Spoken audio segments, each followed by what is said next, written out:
name is Alex O'Rourke. I'm the development chef for Caro Food Group, based here in Malton, North Yorkshire. Today I'm going to be cooking a whole sheet rack of ribs. This is the belly rack as opposed to a loin rack, and I'm going to be doing it Szechuan style. I'm going to be taking off the soft bone here, trimming the ends, and then rubbing in a Szechuan spicy style marinade. It's a premium piece of meat due to its size. It's a very large piece of meat. In a nutshell, this meat is great because it's outdoor bred, it's reared without antibiotics, and it's less stressed. The less stressed the animal is, the better the eat will be for the customer.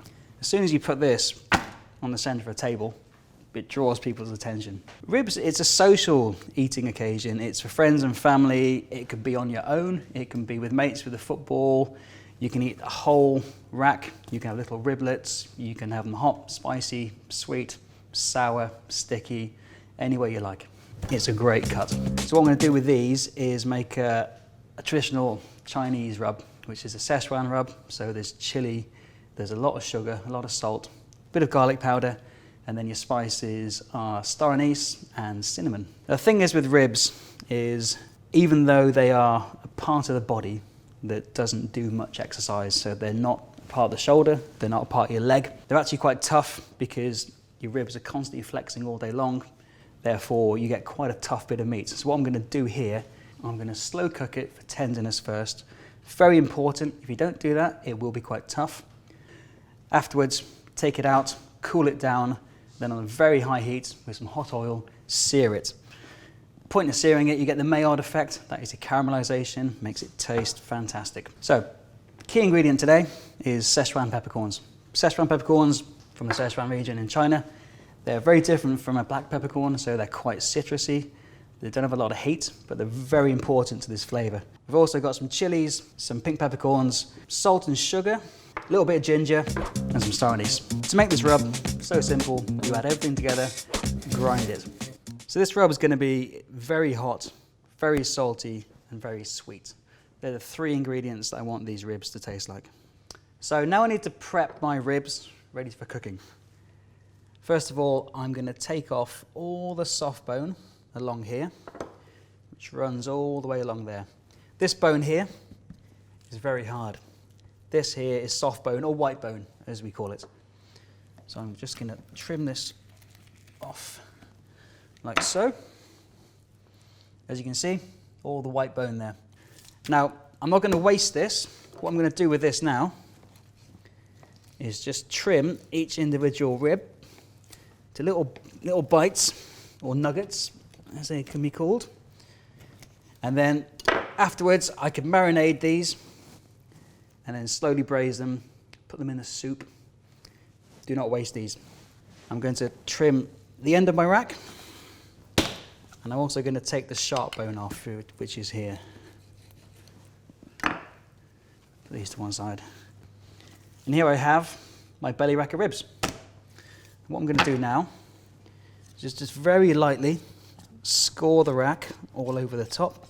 Now the benefit of this is it allows the rub to penetrate the meat, so you get a better flavour. I'm going to get my rub, get a good handful of rub.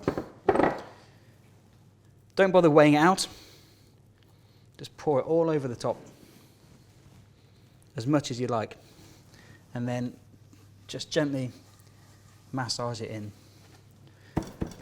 Knock it off, get the excess, and put it all back on. Okay, now what I'm going to do is add the ribs to a deep dish.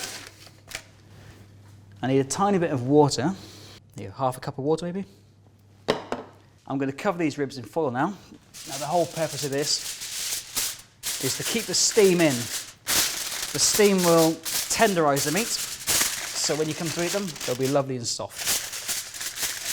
Make sure it's nice and tight around the edge. And I'm going to put these in the oven, 160 degrees, for about an hour and a half.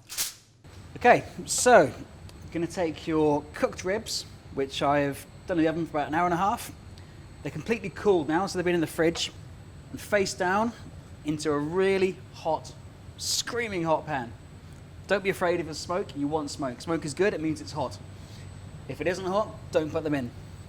So carefully, face down, you can hear them. You want that really loud barbecue noise. Press all sides down to get a good contact of the whole surface of the ribs. Do this for about 20 seconds. That'll give you enough time to properly caramelize the whole surface.